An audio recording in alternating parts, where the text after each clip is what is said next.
All right. Okay, the date, November 2nd, 1926. The time, well, it wasn't Monday Night Football, I can tell you that much, folks. It was about 2:30 in the afternoon. The teams, the Canton Bulldogs at the New York Giants. And the place, the Polo Grounds, right? Where else?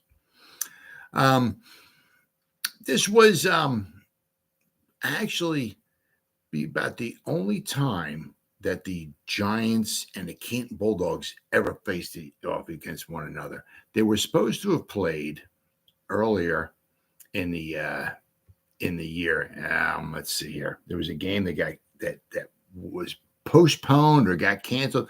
They were supposed to have played. The New York Giants were supposed to have played in Canton against the Bulldogs in 1926 on October 12th. But the game was never played. Possibly postponed. Postponed usually it means they put it off to a later time. They never played a game in Canton against the Bulldogs.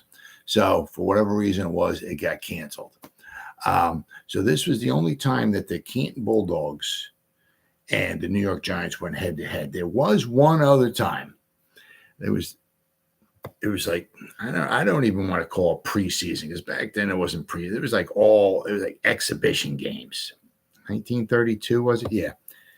September 18th, 1932, the New York Giants played at the Canton Bulldogs at Lakeside Athletic Park. And it was, obviously, by that time, I'll go over this. By that time, Canton was actually 1926 was the last year that the Canton Bulldogs were actually in the NFL. They had a horrible season. This game actually, on a freaky play, they wind up tying this particular game I'm talking about here, the one on November 2nd. Actually, they wind up tying the game against the Giants on a very freaky play in the fourth quarter. It was almost kind of like, I don't want to say the immaculate reception kind of thing, but it was a freaky kind of play.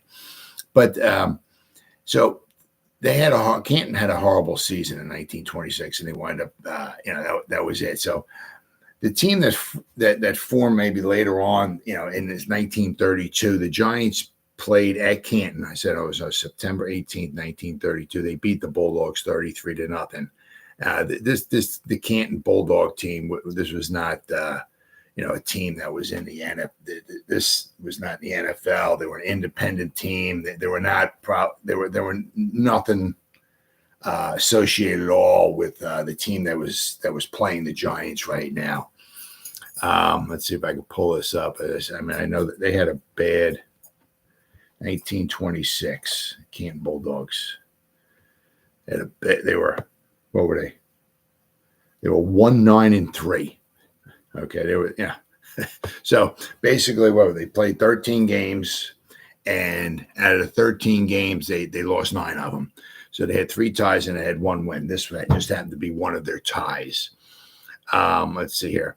They beat the Louisville Colonels 13-0. They tied the Akron Indians 0-0. They tied the New York Giants in this game 7-7. And then their second to last game, once again, they tied the Akron Indians 0. So they played the Akron Indians 2 times, the Canton Bulldogs, in 1926, and they tied them both times 0-0. But, they were not a very good team at all. They lost to the Columbus Tigers 14-2. They lost 17-0 to the Yellow Jackets. They lost 16-7 to the Hartford Blues. They lost 21-2 to Providence Steamroller. They lost 19-0 to the Brooklyn Lions. They lost 10-2 to Duluth Eskimos. They lost their final game ever, basically, in the NFL. They lost 35-0 to the Chicago Bears. So they were pretty much a shell of themselves. However, they were. Let's see. I got 3,000 tabs open up here, and unfortunately, with so many tabs opened up. Okay, they were the Canton Bulldogs that did win. They were the first team ever to win back-to-back championships, and actually they were undefeated now. They were not the true undefeated because they did have ties. Now, actually, 3 of the first 4 champions in the NFL were undefeated. However, once again, they were not true undefeated because they did have ties. The first team ever, it was the Akron Pros, 1920. They were 8-0-3, but they were undefeated. The 1921 team would be the Chicago Staleys. They had 3 different names in 3 different years. And actually, it was the American Professional Football Association from 1920 to 1921. It was the APFA. 1922, they became the NFL. But the Chicago Staleys, 3 different names in 3 different years. They were the Decatur Staleys in 1920. They moved to Chicago in 1921, where they became the Chicago Staleys. And then, of course, in 1922, they remained in Chicago, and they changed their name to the name that we all know and love today, the Chicago Bears. But the Chicago Staleys in 1921, they were the champions. However, they lost 1 game. Right, but then in 1922 and 1923, back-to-back Canton Bulldog teams were undefeated. 1922, they were 10-0-2, and 1923, they were 11-0-1. So they were 21-0-3 the 2 seasons. Back-to-back champions, back-to-back undefeated seasons. 1924, then the Cleveland. Actually, there was 3 years in a row. Bulldog teams won. All right, and just kind of to show you, I mean, how kind of odd things are. 3 years in a row, Bulldog teams won, but 1922 and 1923, it was the Canton Bulldogs. 1924, it was the Cleveland Bulldogs.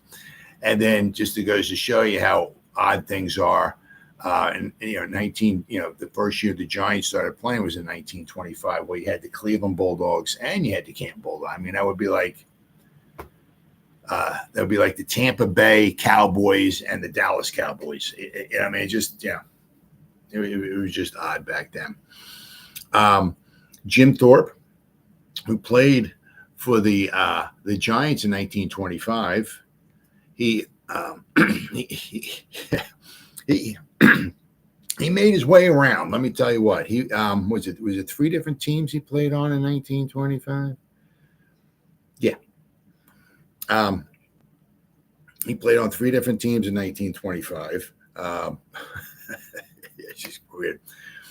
Jim Thorpe, and as I said, Jim Thorpe was on the Canton Bulldogs, when they won their 2 championships in 1922 and 1923.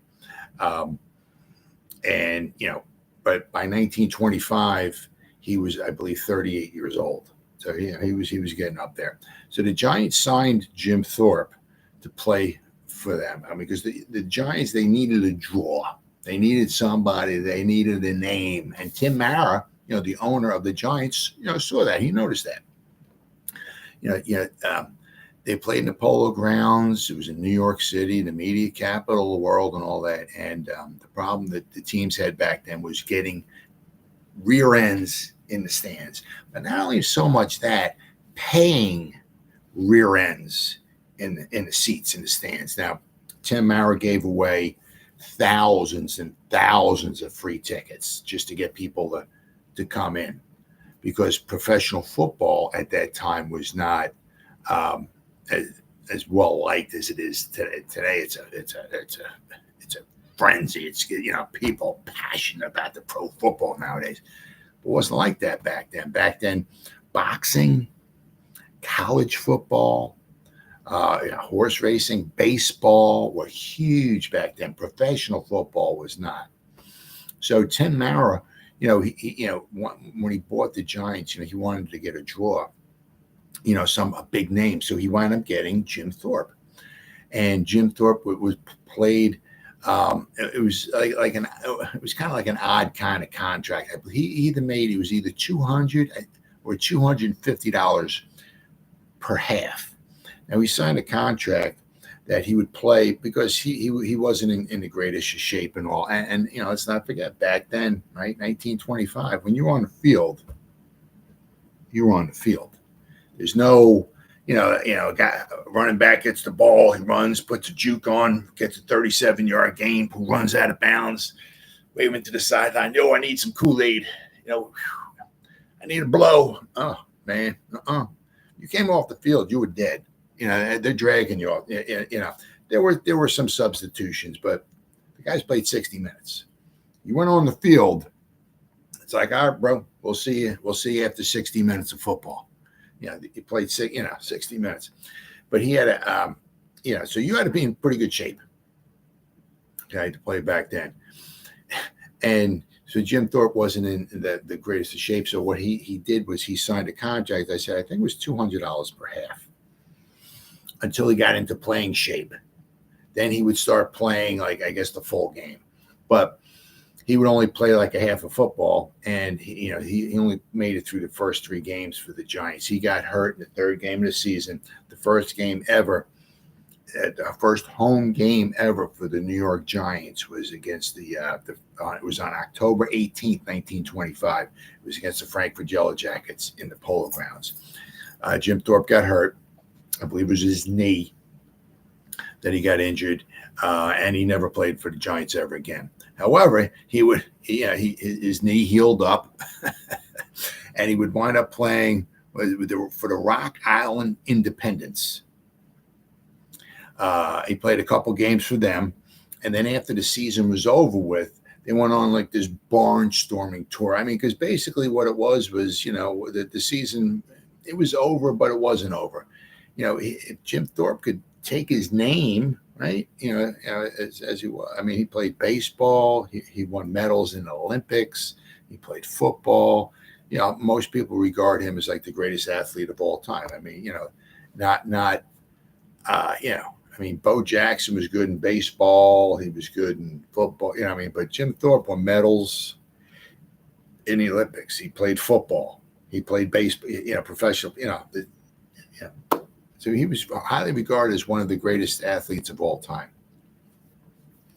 So after the 1925 season was over, Jim Thorpe, he went down south and he played some games underneath. They were called the Tampa Cardinals. I got I don't know if I can pop this up here, but he made kind of like a barnstorming tour. I guess I'm not gonna be able to pop it up. I had a thing up here that just kind of shows you,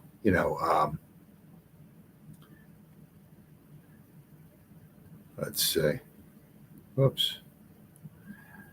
After the season was over with, he went down to Florida and under his, using his name. Oh, here we go. Tampa. Here we go. After the season was over, he used his name and he wound up playing some games. It said here, this is Jim Thorpe. Okay. After the 1925 season was over, Thorpe formed a team composed primarily of his teammates from the Rock Island Independents of 1925, because he played 2 games for them.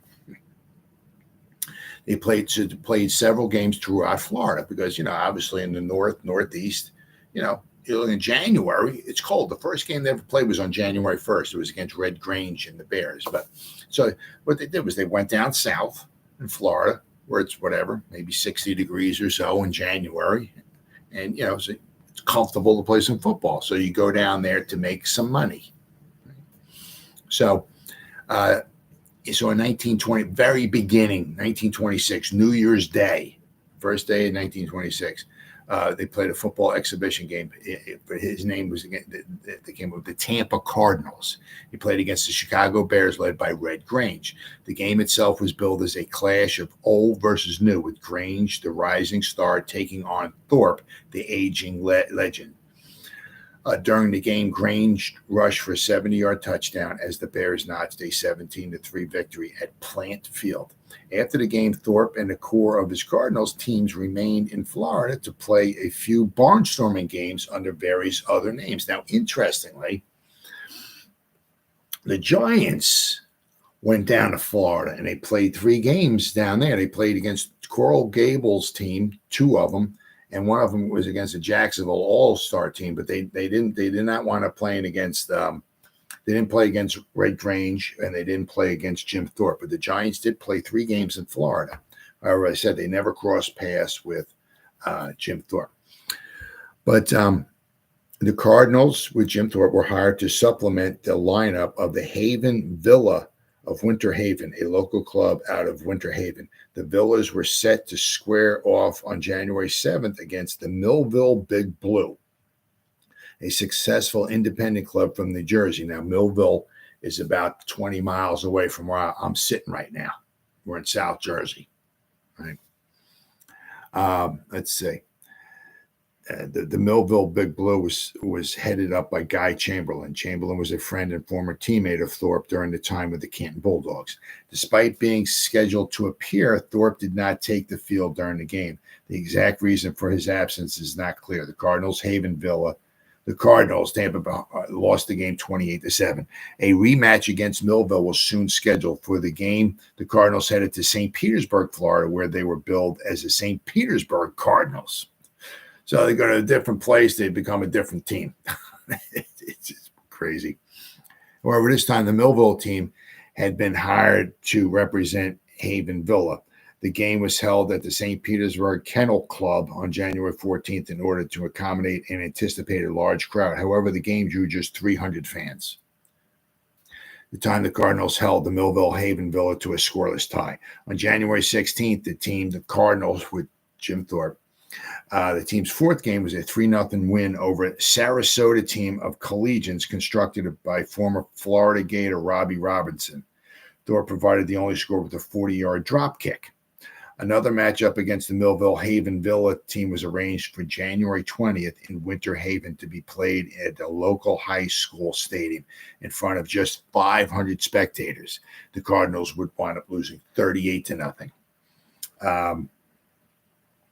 A 4th game between the 2 clubs was played the next day at another park in the Cardinals' final game in Florida. Thorpe's team took to the field under the banner of the Atlanta Vistas, while Chamberlain's team was billed as the Eastern States All-Stars. So it's like, the same teams, and they played on a different field, so they just changed their names. It was just crazy back then.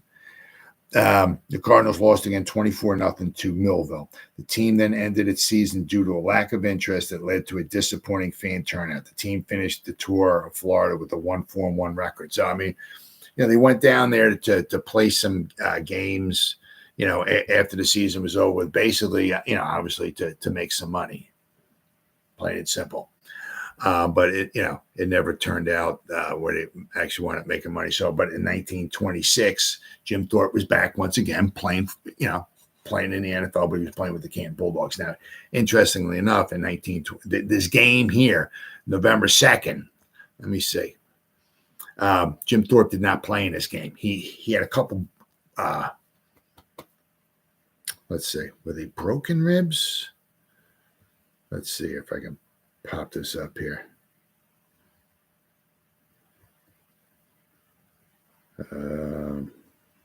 Boop. Here we go. Jim Thorpe nominated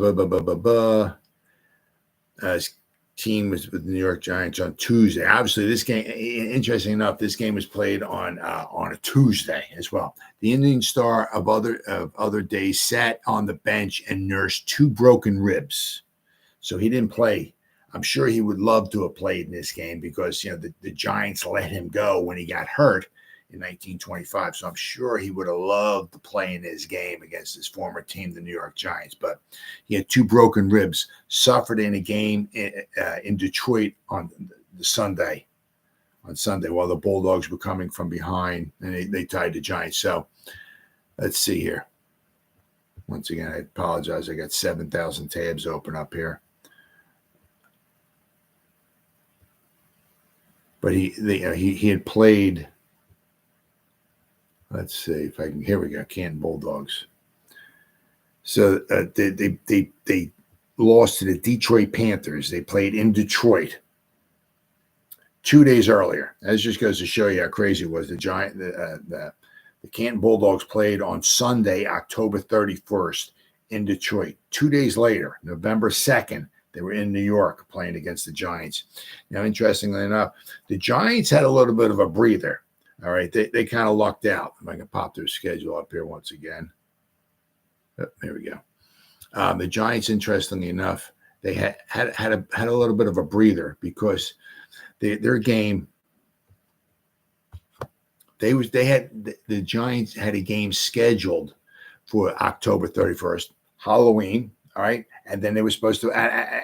Interestingly enough, very very interesting enough, the Giants played a game October 29th. They had a game scheduled for October 31st. Then they had a game scheduled for November 2nd. So the Giants were playing 3 games in 4 days. From October 29th to November 2nd, they played 3 games. They had 3 games scheduled, but they lucked out because October 29th, they played against the Pottsville Maroons in Wilkes-Barre, Pennsylvania. The Giants would lose 3-0. Then they were supposed to play on Sunday, October 31st against the Brooklyn Lions, but the game was postponed due to rain. So the Giants got a little bit of a reprieve. They got to rest their guys up, but it still wasn't too much because 4 days later, the Giants were playing against the Canton Bulldogs. So the Giants played on, what would that be, Friday? They played Friday against the Pottsville Maroons. Well, the following Tuesday, they're playing at home against the Canton Bulldogs. Things like that happened all the time. All the time. The Giants in 1926, they played back-to-back. Actually, they did the same thing in 1925, too. 1925, their second and third games that the Giants ever played, they played Saturday and they played Sunday against the Frankfurt Yellow Jackets. They played Saturday, October 17th, 1925. They played against Frankfurt, against the Yellow Jackets in Philadelphia. They lost 5-3. Then they played October 18th, the very next day, against the Frankfurt Yellow Jackets, and they lost 14-0. Well, they did the same thing this year. They played October 16th, and they played October 17th against the Frankfurt Yellow Jackets. They played Saturday, October 16th, in Philadelphia against the Frankfurt Yellow Jackets. They lost both these games 6-0. Frankfurt Yellow Jackets were a very good team in 1926. They wound up winning the whole kit and caboodle. They were the champions of the world. They were the first team from Philadelphia ever to win the championship. The 1926 Frankfurt Yellow Jackets. Not the frickin' Eagles. Frankfurt Yellow Jackets. Of course, the Eagles didn't come around to 1933. But, a lot of this stuff happened. They played Saturday and Sunday, October 16th and October 17th against the Frankfurt Yellow Jackets in 1926. So they lost both games 6-0. But they did that a lot. It wasn't like it is today. There's this the schedule, right? You play basically every Sunday. Maybe we'll throw a Monday night football game in there, or however you want it to be. But it was.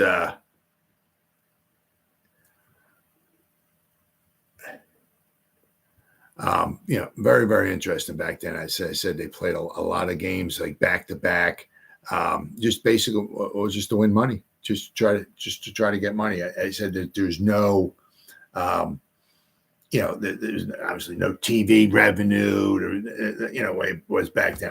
You had to play, just to try to make some money, and if that meant playing games back to back, that's what they wound up doing.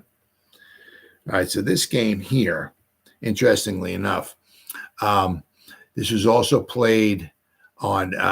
There was another game played really close by in Yankee Stadium as well. The New York Yankees were playing a game as well on the same day, and let's see if I can pop this up here. All right, what we got here? There's 2 contests scheduled for the local fields for this date, November 2nd. All right.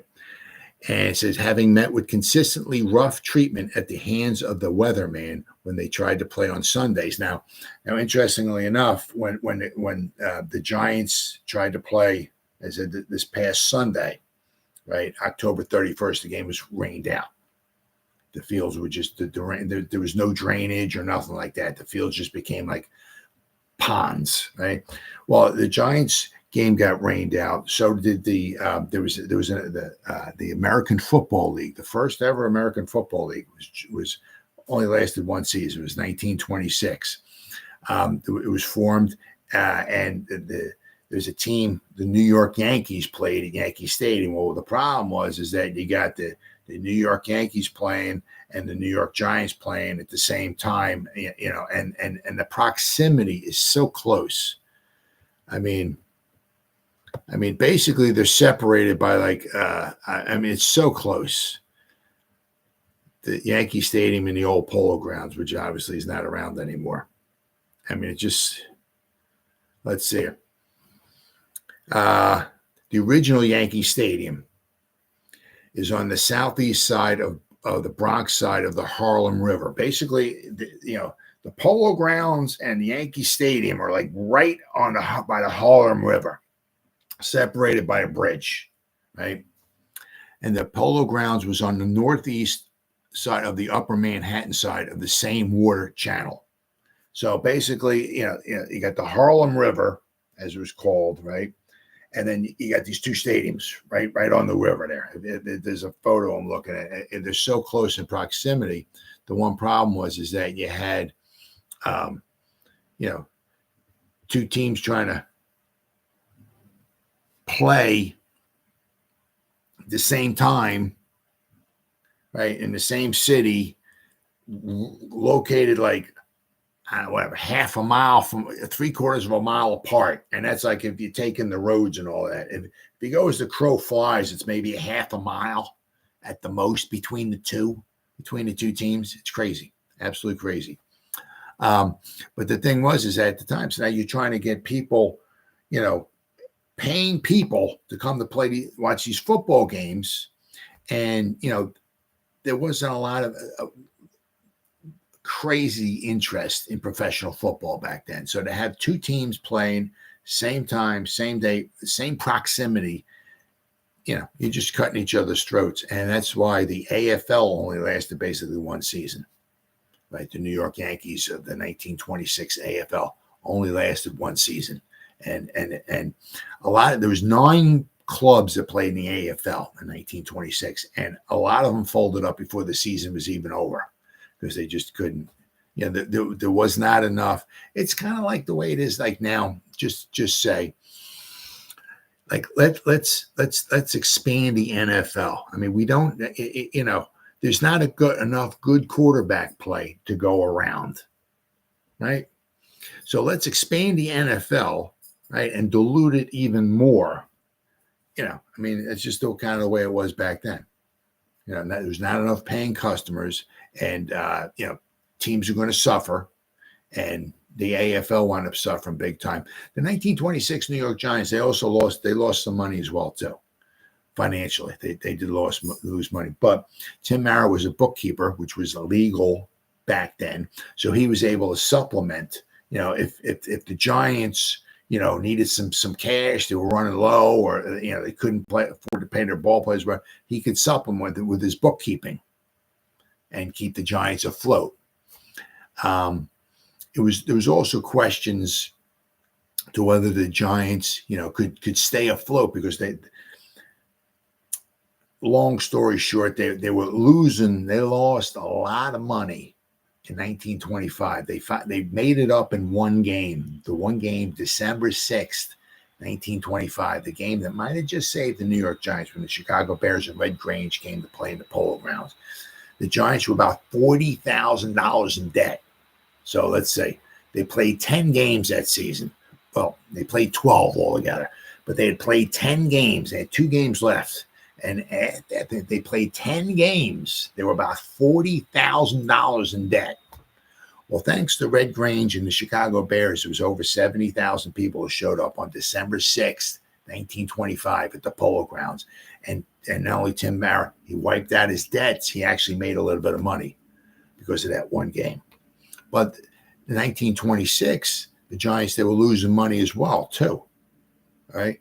And, but Tim Mara said with his bookkeeping, Right, he was involved in some other things, but his bookkeeping was the main thing. He was able to supplement, keep the Giants afloat, and so that's why they made it through the 1926 season, and the AFL did not. So the problem was that you're having two teams playing in the same proximity, the same time, and all that was you were just cutting each other's throats. Now let's see here. So we got two contests scheduled for local fields, having met with consistently rough treatment at the hands of the weatherman when they tried to play on Sundays. The professional footballers may get a break today. Election day games, both preceded by high school contests of importance in scholastic circles. Now, interestingly enough, both these games, there was a game played at the Yankee Stadium, and there's a game played obviously at the Polo Grounds. There were high school games played prior, also to help the drum up, because pro football had not taken on the craze that it has nowadays. It took on it wasn't as important, shall we say, back then. But some of the local high school teams, the local colleges were huge back then. So if they could get like a local, it's because college was played on Saturdays. So really you couldn't get like a Notre Dame Army game played before the Giants playing the Canton Bulldogs, because college was on Saturday, and for the most part, pros were on Sunday. But they could get high school teams, and that's what they did here to help draw up some extra interest, get a larger crowd to come and show up to the game. So this was done quite often. Having having high school games played before the pros. Right? Let's see. So some scholastic games are on the card for the Polo Grounds and Yankee Stadium. The Giants play the Canton Bulldogs in a National League number at the Polo Grounds, while the Yankees and the Rock Island Independents will mix it up at the Rupert Park in an American League affair. Well, I don't know what the Rupert Park, but that's the Yankee Stadium. Anyway. But interestingly enough, the Rock Island Independents were part of the NFL in 1925. They jumped ship and went to the AFL for the 1 year in 1926. It says the Canton 11 brings an old favorite back to the Polo Grounds, Jim Thorpe. When the Giants turned Jim loose last year, it was decided that he was through. Well, he wasn't. He actually wound up playing a little bit more. But here is James in what must be at least his 19th season of football. He's 30. He's 39 in this particular 1926, because I think he was born in 1887. So he's 39 years old. Okay, so you're playing football. I mean, at 39 years old back then, you're playing almost 60 minutes of football. I mean, God bless you. Thorpe will be at halfback against the Giants today. Well, no, he didn't wind up playing because he had those broken ribs that he was nursing. So he never played in this game. Let's see here. The Giants plan to use their regular backfield consisting of Hinkie Haynes, Walter Koppisch, Jack McBride, and Texas Grigg. At the stadium, Yankee Stadium, Red Grange's team, the New York Yankees, will find a famous 5 yards McCarthy in the opposing lineup. McCarthy is the fellow who used to star for the University of Chicago, even though he didn't always make the 5 yards. They're calling him 6 yards McCarthy around the pro racket, so it may be that he is 20% better than last year. The Independents also have Duke Slater, a colored tackle who is highly touted. The Yankees will present their regular lineup, including Grange, Eddie Tryon, and George Pease. The Yankees are now in second place in the American League, the American Football League. So there were, as I said, there high school games played prior to this here. So I'm going to go over. I got some articles here. Let's see here. I want to pop up here. There we go. Once again, I got 3,000 tabs opened up here. All right, so we got, this is from the Daily News, New York Daily News. Bulldogs draw with New York Giants 11, 7-7, coming from behind in the final quarter. Now there's a little bit of, I don't want to say controversy, but it's a little misleading as exactly what happened on this one play, this one freaky play, okay, that allowed the Canton Bulldogs to tie the game with the Giants. I'll read and I'll expound on it a little bit more. But coming from behind in the final quarter, Jim Thorpe, Canton Bulldogs were the great Indian sitting on the sideline because he had the cracked ribs. So he was just sitting on the sideline, not playing. The Canton Bulldogs, they employed an aerial game to tie the New York Giants at 7-7 in a National League football match following the high school doubleheader before 40,000 fans at the Polo Grounds yesterday afternoon. Two long forward passes, the second of which was, now this is the part here. I'll read a couple different articles, and there's a little bit of discrepancy here. All right, two forward passes, the second of which was intercepted by a Giant. Okay, but then he fumbled it and was picked up by Rob, a Canton right end who dashed 20. And this is a lot of. Here they say he picked up the fumble, dashed 20 yards. Well, there was another, I think the New York Times said he picked it up and he dashed 10 yards with it for a touchdown. Okay.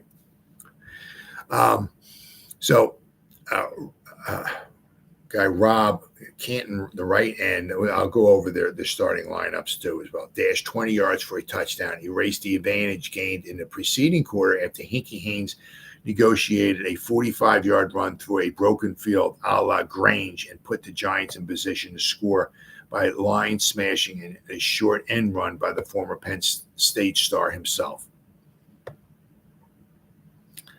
Let's see here. So the Giants scored a touchdown in the third quarter, and Canton scored the touchdown in the fourth quarter.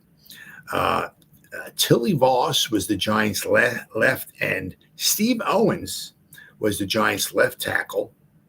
Okay. Will Williams was the Giants' left guard. Now the Giants had two Alexanders. One was John Alexander, and one was Joe Doc Alexander, who was the Giants' coach for the 1926 season. John Alexander was the starter at center. Tomlin was the starting right guard. Joe Doc Alexander was their starting right tackle for the Giants in this game. As I said, he was the starter. He played, but he was also their head coach. Now, of course, because he was Joe Doc Alexander, that's actually what wound up costing him his coaching job at the end of the season, because he was also a doctor.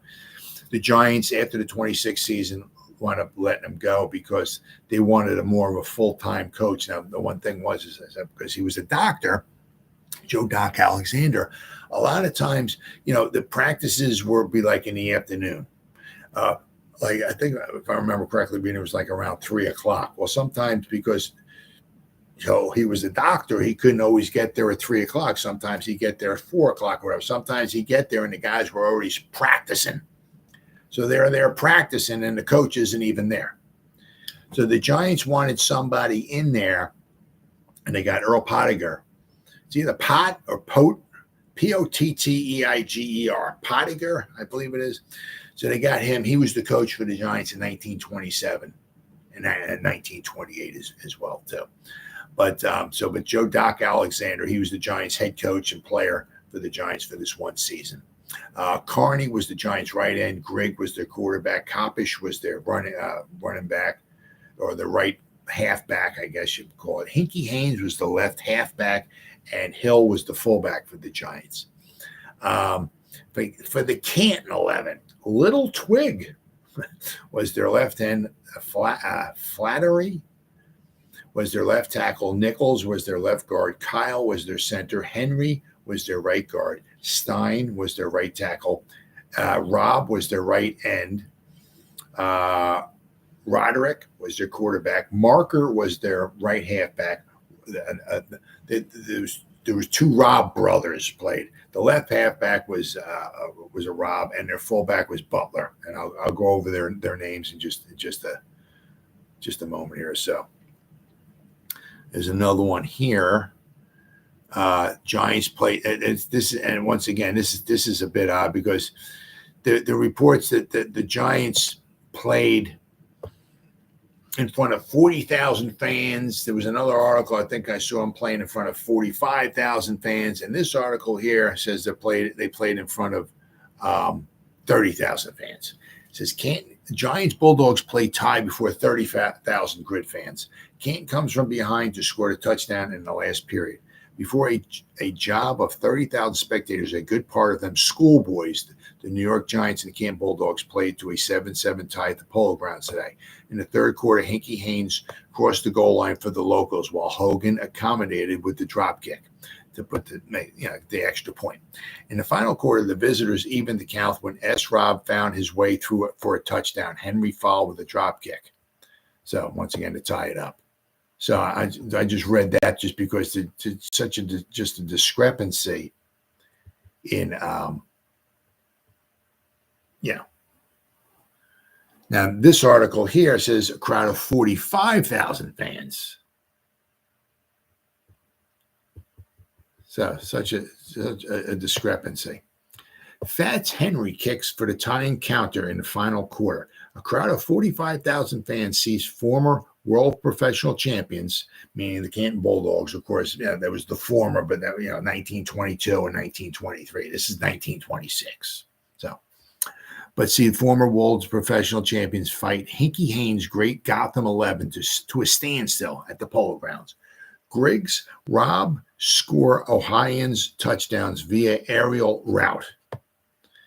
The New York Football Giants and the Canton Bulldogs playing before 45,000 spectators at the tail end of a long afternoon of football battled to a 7-7 tie today at the Polo Grounds in the National Football League. A forward pass by Canton in the last quarter that was batted by Cecil Griggs into the hands of Harry Robb. Now, this at only 5 yards from the goal gave the Ohioans the opportunity for the tie, and Fats Henry, Washington Jefferson star, deadlocked the contest by drop kicking the extra point. The Giants, with the brilliant Hinkie Haynes and the battering of Jack McBride, the Giants fullback, had scored their touchdown in the third period, and Hogan of Washington and Jefferson had booted over the extra point with a drop kick. Among the 45,000 in the stands were schoolboy enthusiasts who had witnessed 2 earlier interscholastic games, and for many, it was the first opportunity of seeing such former college heroes as Haynes, McBride, Carney, Kopish, Columbia's All-Americans, Joe Alexander of Syracuse, who was Joe Doc Alexander, who was the Giants coach, Henry of Washington Jefferson, All-American and Western stars and prominence in action. The younger element cheered every Giants game. There was more real cheering than in a dozen professional games. Before the appreciative crowd, Haynes performed in his inimitable style, and Kopish too was excellent. Kopish, who was developed into something of a punter in the fourth and last year at Columbia, got off several beautiful punts of more than 60 yards. Wow. Well, we could use him in the pros, right? Why couldn't he kick like that in college? Lamented many Columbia alumni in the stands as Wally booted a particularly long one from behind his own goal line. Now that was the Pittsburgh Post. Then we have another one here. Now this one here says this is from, who was this here? Wilkesboro, the Wilkesboro Times leader. Okay, so this one here says 75,000 fans see pro gridders in New York, but the 75,000 fans is a total between the fans who saw the game at the Polo Grounds plus who saw the game at Yankee Stadium. So there was 2 games, obviously, it played at the same time.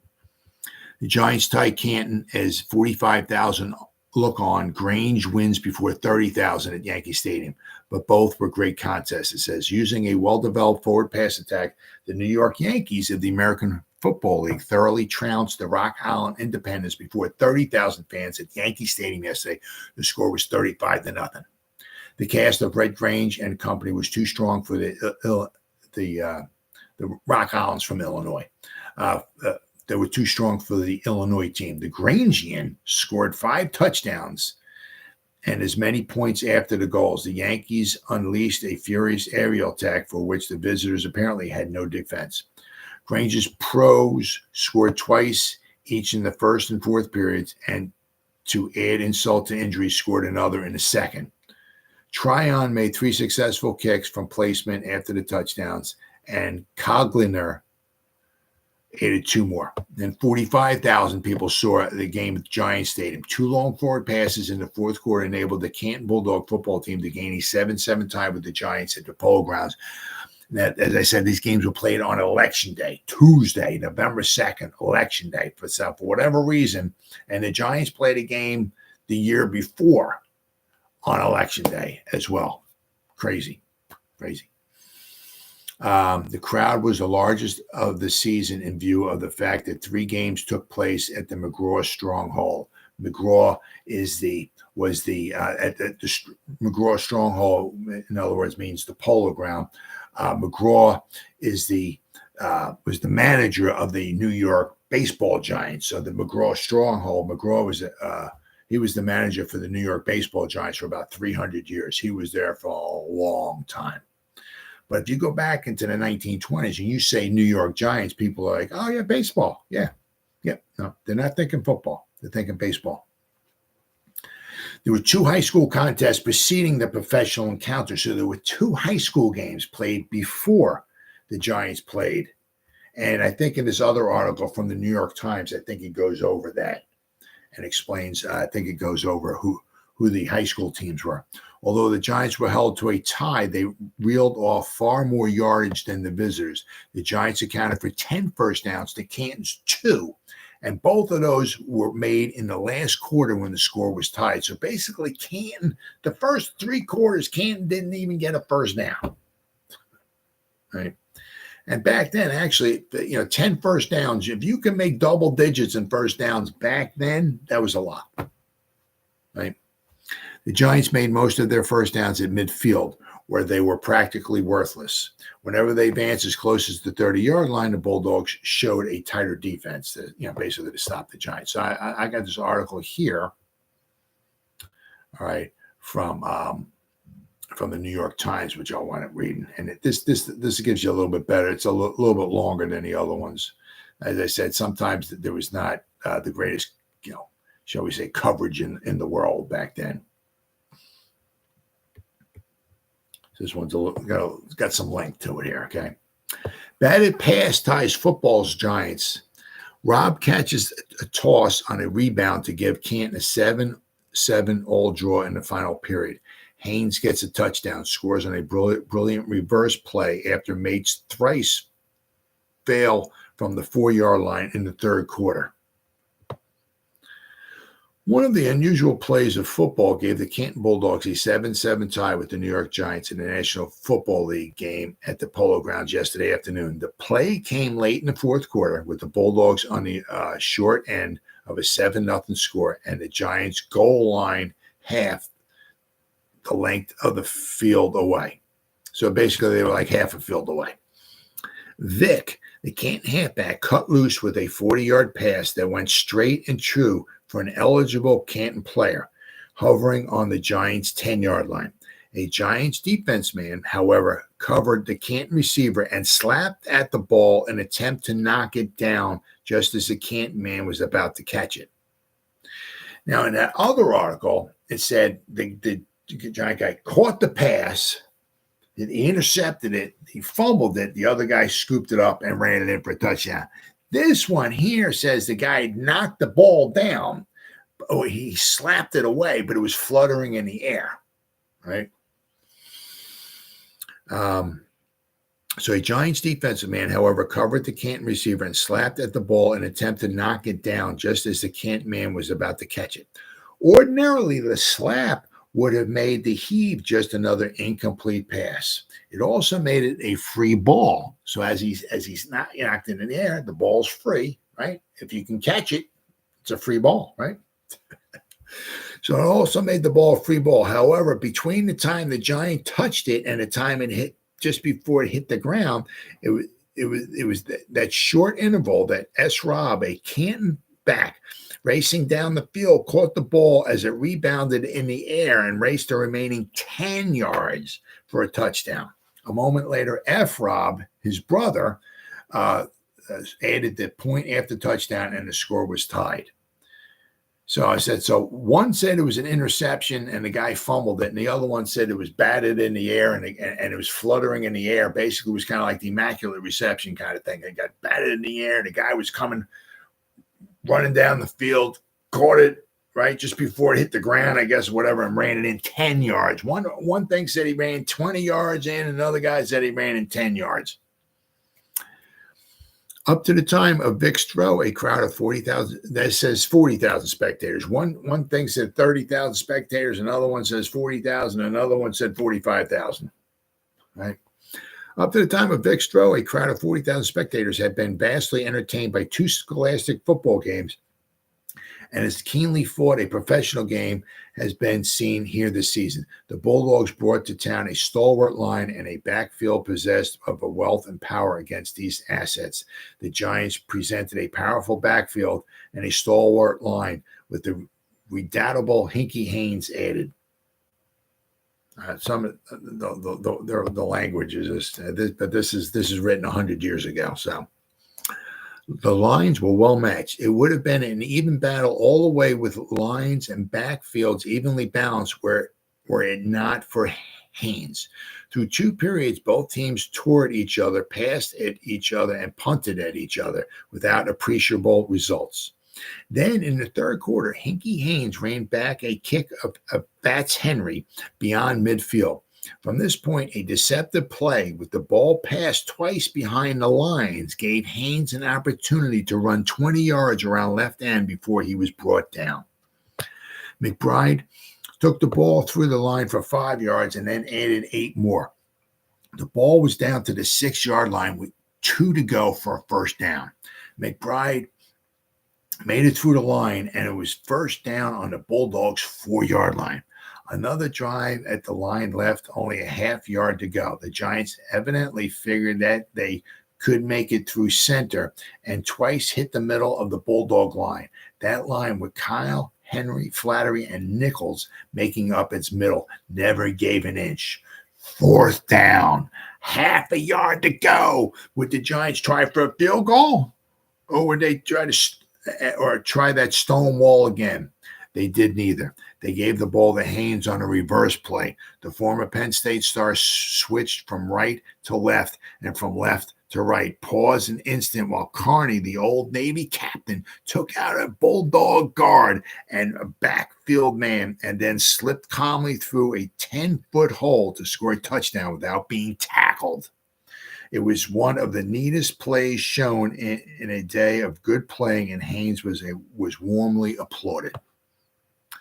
Haynes is impressive. Haynes contributed other spectacular plays during the afternoon, but none had an effect of the score, for the Bulldogs asked no quarter and nailed men behind the line of scrimmage with enough frequency to keep the play in midfield. On the other hand, they could make little impression against the Giants.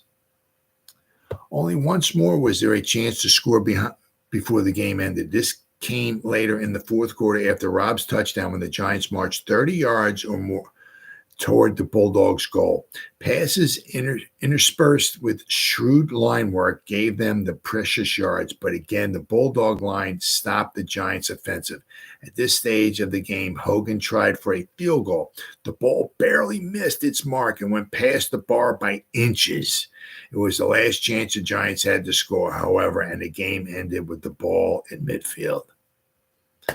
So the Giants had a chance right there at the end. But, obviously field goal play was not quite what it was. Right?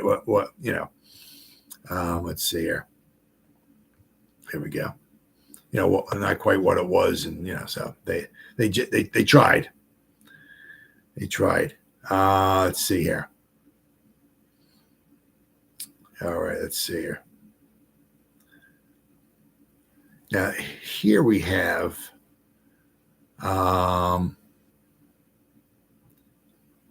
Okay. That is this article here shows you. It says 6 of the leading New York high school 11s will meet in important contest today as the preliminaries to the professional football clashes of the New York Giants and the Grangers, meaning New York Yankees, at the Polo Grounds and the Yankee Stadium, respectively.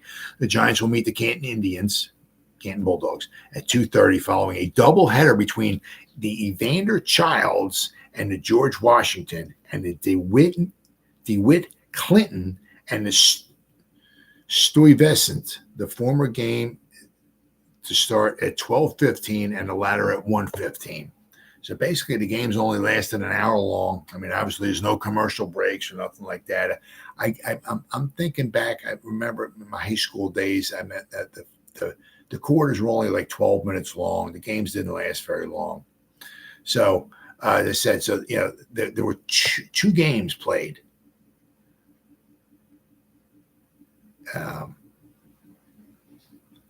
Then there was also 2 games played. George Washington opposed a triple header at the Polo. So it was basically a triple header played at the Polo Grounds, right? So not only did the New York Giants play, right, the former game. Okay, so we got. They said at 2:30 the Giants and the Bulldogs played at 2:30. Right, the Evander Childs and the George Washington team from George Washington, the high school teams, started at 12:15, and the DeWitt Clinton and the Stuyvesant High School, I guess, were at 1:15. So you had a high school game at 12:15, you had a high school game at 1:15, and the New York Giants and the Canton Bulldogs played each other at 2:30 in the afternoon. They wound up going to a 7-7 tie. So the Giants had the chances. They had a chance toward the end there. They kicked the field goal, but it was not meant to be, unfortunately. So they wound up with a tie. I mean, it didn't wind up, mattering a whole heck of a lot because the Giants, there was no playoffs back then. Basically you had to have the best winning percentage. And the Giants, they lost 4 games during the regular season. They lost some games early on, which basically kind of knocked them out of the playoffs. Not the playoffs, the championship race, right? So basically they were just playing for pride, right? But this would be the only time that the New York Giants would play the Canton Bulldogs in a league battle. And it came to a 7-7 tie. As I said, it was interestingly enough because Jim Thorpe was back on the Canton Bulldogs in 1926, and he played for the Giants in 1925 for the first 3 games in 1925. After he got injured, the Giants released him, and darn well he wanted to play in this game against the New York Giants, but because he had 2 broken ribs that he suffered 2 days before, right? He couldn't play in the game, so it is what it is. But it was a tight battle. If you want to call a 7-7 battle exciting, it is what it is. But so that's what happened on this date, November 2nd, 1926, in New York Football Giants history. See you next time.